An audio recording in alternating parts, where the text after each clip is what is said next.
What's up guys, it's me Jeremy. Power creep, or when things introduced to a game over time grow in power compared to the original parts of the game, is a surprisingly prevalent aspect of League of Legends that has shaped the meta quite a bit. Let's get started. It's important to note that when I talk about power creep in this sense, I'm referring to new changes in general, so it can be a new champion coming out, or perhaps an older champion receiving a significant rework or update. As well, power creep in League is a bit different to how it occurs in other games, and it works like this. League doesn't really operate on a system of numbers and values that can be directly compared since each champion is so different.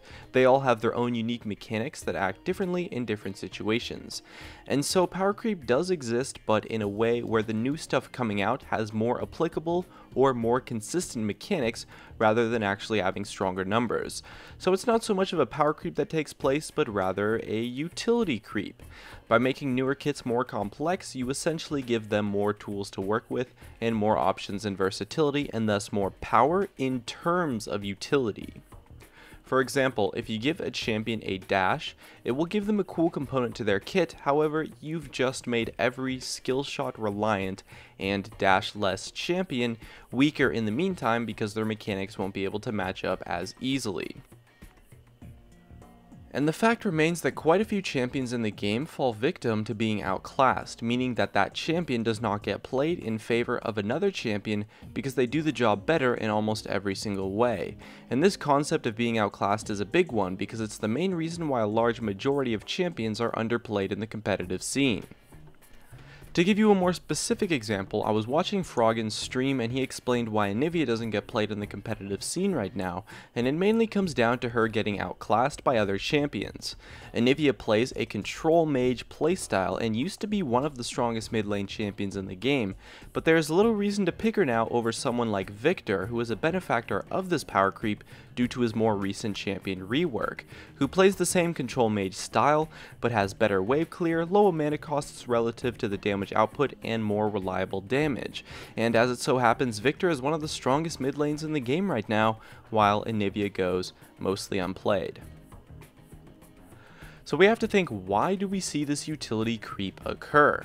First off, it's worth noting that any kind of creep is likely to occur in any game that experiences constant changes, simply because new content that is made takes into account old content that already exists, while on the other hand, the older content was usually not made with the future content in mind. And it happens in League specifically because Riot wants to make the newer champions have more exciting or complex kits. Imagine if the new champion came out had a kit like Warwick's. Two of the abilities are practically passives and the other two are targeted and very simple mechanically, and so he's a really basic and easy to play champion, and that makes his kit uninteresting for the players and would honestly be a huge flop if released today, and so is the kind of champion Riot would not want to release since he wouldn't really sell that well. Riot gets the direct benefit of being able to sell more of the champion and its skins if the kit is interesting and exciting, and it's fairly obvious that making new champions have more utility is something that Riot definitely does to sell the latest champion.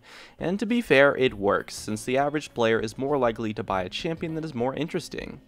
The last champion Riot released who you could objectively consider to have a mechanically simple, low utility, and overall uninteresting kit was arguably Maokai, who was released about 4.5 years ago in February 2011. But honestly, I think this utility creep is pretty much okay, since the game has such a large element of skill involved to it that these more exciting and interesting and more complex kits tend to be reasonably harder to play, and so the power creep tends to not really be noticeable for the solo queue meta and only really applicable to the highest level of gameplay, at least most of the time.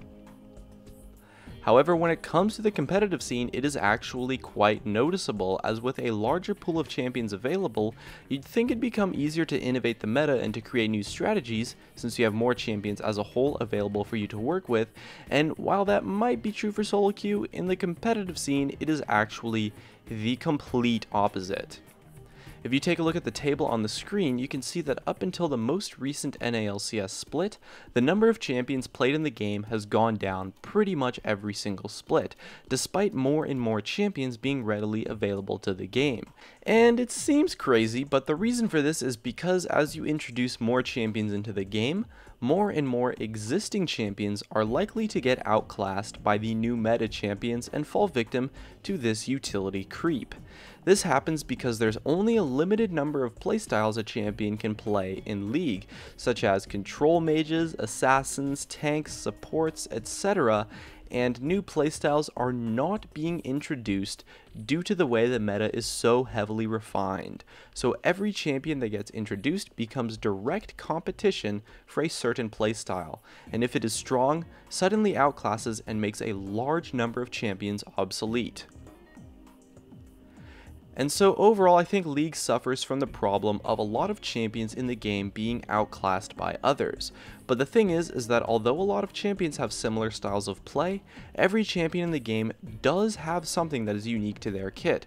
So every champion always has some reason that their utility might be better than others.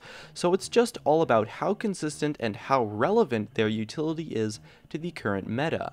A couple changes and the champions that are popular can change completely due to their mechanics becoming more or less relevant. And at the same time, buffs and nerfs also serve as a direct form of combating the creep by making a champion objectively stronger or weaker. And both power and utility creep can happen to champions that already exist in the game through the form of a buff. And to be fair, buffs are a great way to combat the utility creep, since a champion with fewer mechanical options or with an outdated kit can gain some raw stats to make up the difference. And it's only fair, since someone with kit disadvantages deserves to deal or be able to tank more damage. So overall, power creep affects League a ton, since selling new champions and their skins is a huge part of Riot's business model.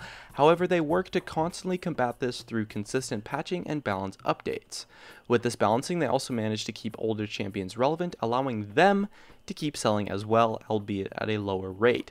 So in the end, Riot wins by quite a lot, and the players get a lot of really fun and unique champions.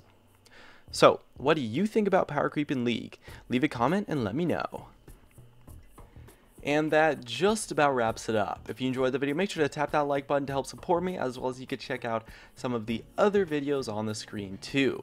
Definitely subscribe for some more awesome content in the future. Thanks for watching, and I'll see you guys next time.